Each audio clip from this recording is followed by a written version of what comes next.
not.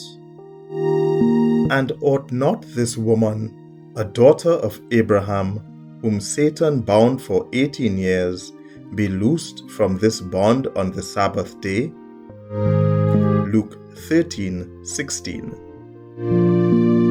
Friday of the second week of Lent.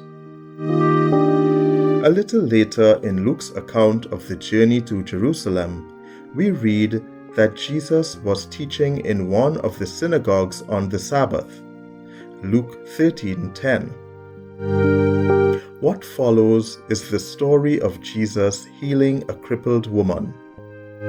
Luke tells us, there was a woman who had had a spirit of infirmity for 18 years. She was bent over and could not fully straighten herself. And when Jesus saw her, he called her and said to her, "Woman, you are freed from your infirmity." And he laid his hands upon her, and immediately she was made straight, and she praised God. Luke 13:11-13.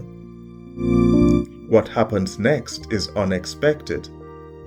Most people would greet such an outpouring of mercy and healing with awe and wonder, but this healing provokes anger.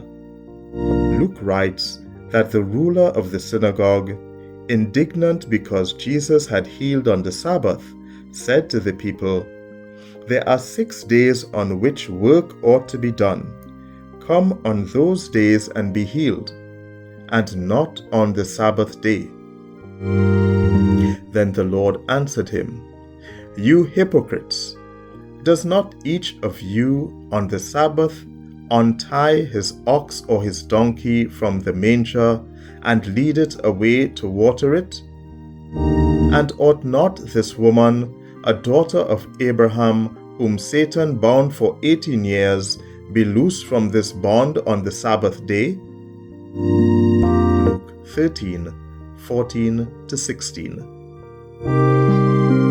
Jesus' love is so fierce that he refuses to be bound by anyone or anything.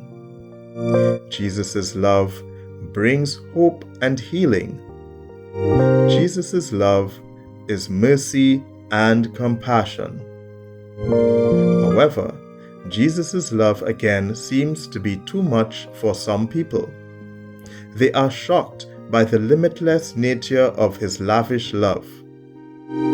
We read that the ruler of the synagogue becomes indignant. The word indignant implies arrogance and a sense of self-righteousness. The ruler of the synagogue is blind to what Jesus is doing, because Jesus is not doing it the way the establishment was expecting. But Jesus is not bound by their boxes, categories, and labels. If we press further into the scene, we also notice the fierce nature of Jesus' impassioned heart.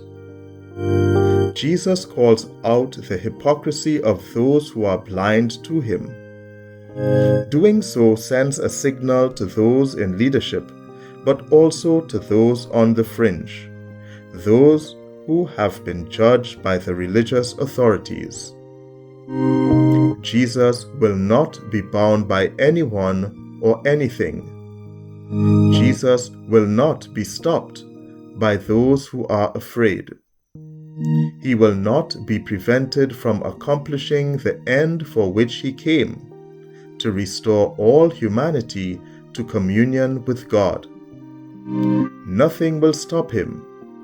He will not be stopped. For your prayer, stay here for an additional 10 minutes. Today, pray with Luke chapter 13, verses 10-17. Be present in the scene. Be there with Jesus. Ask the Holy Spirit to help you experience the synagogue. Imagine the scene unfolding as it does in the Bible, but imagine that you are there too.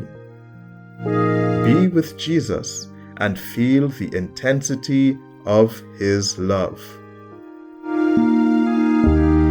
What words stood out to you as you prayed? What did you find stirring in your heart?